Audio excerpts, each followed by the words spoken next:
If you're visiting Charleston, South Carolina on a cruise ship, you have about 8 hours to see a city with over 300 years of deep history. You can choose a museum day in the north side of town or classic old town atmosphere in the south side. But what's the difference between the two? We'll give you a primer to help plan your day, plus some tips and suggestions to make your time here awesome. But first, port basics. Charleston sits along South Carolina's Atlantic coast, pretty much smack dab in the middle of the state's coastline. This area is named the Low Country since it sits at or below sea level, defined by salt marshes, Spanish moss, and pluff mud, that dark, sulfur-smelling mud in the creeks. The city is actually built on this mud, sitting on thousands of underground timber logs and prone to coastal flooding. But that water is also the key to its wealth. Rice plantations flourished in the tides, creating a lucrative cash crop that demanded labor, enslaved African labor. The city's history in the slave trade isn't shied away from here. It's addressed head-on, even in the mansion tours. All of this, not to mention Fort Sumter, the first shots of the Civil War, and that makes this city dense with history. You can go on outside tours to nearby plantations, but if this is your first time, the city itself is the star, and it's built for walking, flat and compact. Now the good news, you dock right in front of the city. Bad news, the Union Pier terminal is bare bones. It's an empty building with a pretty decent bathroom,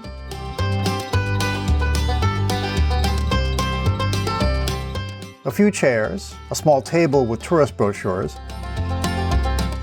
and lots of security. It remains minimal because it's slated for future redevelopment. Walking out, you'll turn left and down the service road.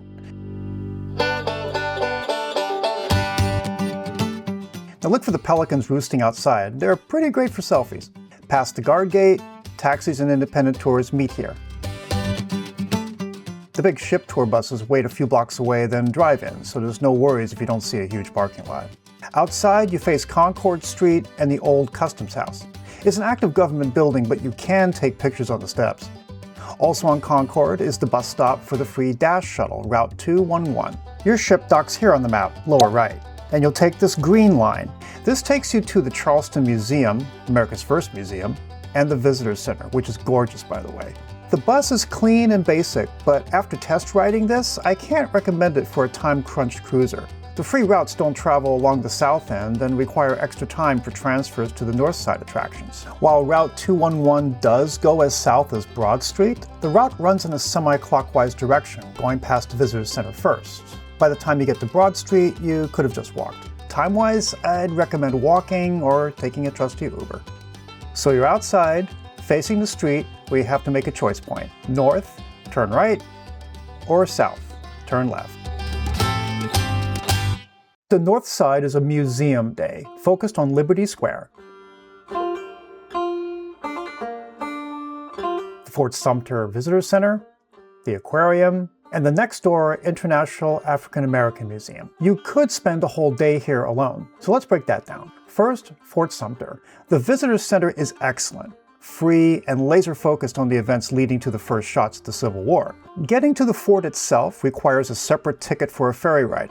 It's a total 2.5-hour time investment. It's way out there, and small. Great if you want the emotional impact of standing on the spot, but the history you learn there is pretty much the same as the Visitor Center. Good bathrooms here, by the way. And ferry passengers, take note. And take advantage because they're the only free options in the area. So for all that, factor about 3 hours. Next door is the South Carolina Aquarium, which has some unique features. It's a world-class rehabilitation center for sea turtles. Contains a massive 42-foot indoor tank, and most importantly in the sweltering summer months, air conditioning. So this would be about an hour and a half. Then there's the powerful and highly recommended International African American Museum. It rises above hallowed ground, Gadsden's Wharf, where 40% of enslaved Africans first entered the U.S. Even if you don't go inside, walk the free memorial gardens underneath the building. The water feature reveals outlines of figures from a slave ship, a sobering reminder of the history beneath your feet. But inside, the museum details not just the slave trade, but a trauma to triumph narrative celebrating the Gullah, descendants of enslaved Africans isolated on the Sea Islands, and their unique culture. There's also the Center for Family History, a groundbreaking genealogy center where families can trace their history. It's a solid 2.5 to 3 hours. You can skip some parts, of course. If you want to touch on Black history but not go in depth, the outside sculptures might be enough. And you can always visit the Fort Sumter Visitor Center without the ferry ride. A few points about this whole area.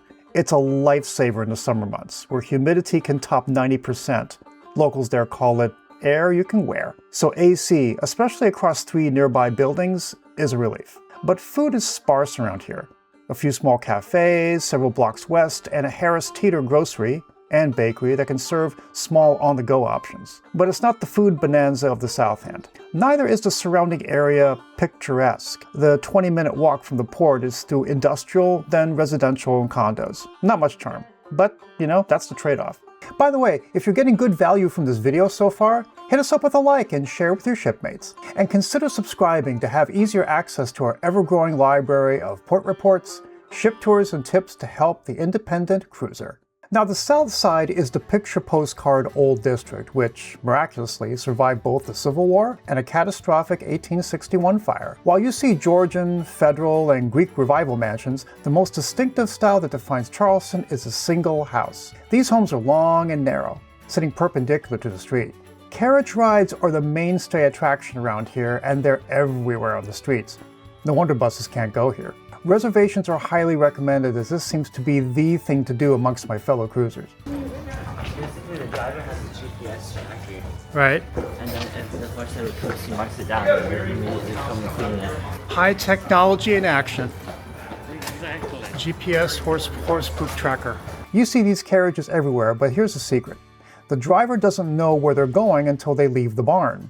It's called the Carriage Lottery. They literally spin a bingo wheel at the checkpoint to decide if they're going to see mansions or churches. So if you have your heart set on one specific street, walk it. Use the carriage for the atmosphere, not the itinerary. And here, you definitely wander. It's about slowing the pace. You stop for coffee, you look at a garden gate. It's a sensory experience, not a checklist. Now, Charleston has the name Holy City, partially for all the church steeples you see, which, due to zoning, no other building can rise above, and its history with religious tolerance. So a church visit is another must-do, if only briefly. We caught the circular church, famous for its distinctive shape, historical graveyard, and concerts on offer. Plus there's tons to do inside as well, especially important if you're here in the summer swelter. The Gibbs Art Museum, the Old Slave Market Museum, and mansions. There are numerous homes set up as museums for visitors, and this one, the Nathaniel Russell House, is the most iconic. Nathaniel Russell made his fortune as a shipping merchant, and has also made money in the international slave trade before it was banned in 1808. He built this house in 1808 for a staggering $80,000. Now in today's terms, that's like building a 20 million plus compound. So this house was his flex, famous for its cantilevered, free-flying spiral staircase. It rises 3 stories without touching the walls and without a center support column. It floats on its own structural engineering. So it's that, wow, look what I got part of the house. Kind of like an indoor pool bed. Sick. The audio guides that come with admission are excellent, providing context. And yes, stories of the slaves who worked here. Now we don't forget food here on the channel, so we focused on classic low country southern. Poogan's Porch is a famous one, but it was way busy when we got there. Reserve ahead of time if you can. But our plan B worked out just as well. 82 Queen. Maybe better. So we decided to try a little bit of the local delicacies. So this one is obviously typical Southern fried green tomatoes, which is deep fried, right? With grits. And looks like a little bit of tomato chutney. So let's try the grits. Nice and cheesy. It's very crunchy. And the chutney is really good. This is my main. I ordered a Southern tomato pie. Disclaimer, I actually read about the recipe a long time ago and it sounds delicious because I do love tomatoes. So I tried to make it, and long story short, I am a much better eater than I am a cook. So that was a disaster. And ever since then, I always wanted to try Southern tomato pie, and so I got one. And also in the menu, this is actually another appetizer. They have the fried chicken liver.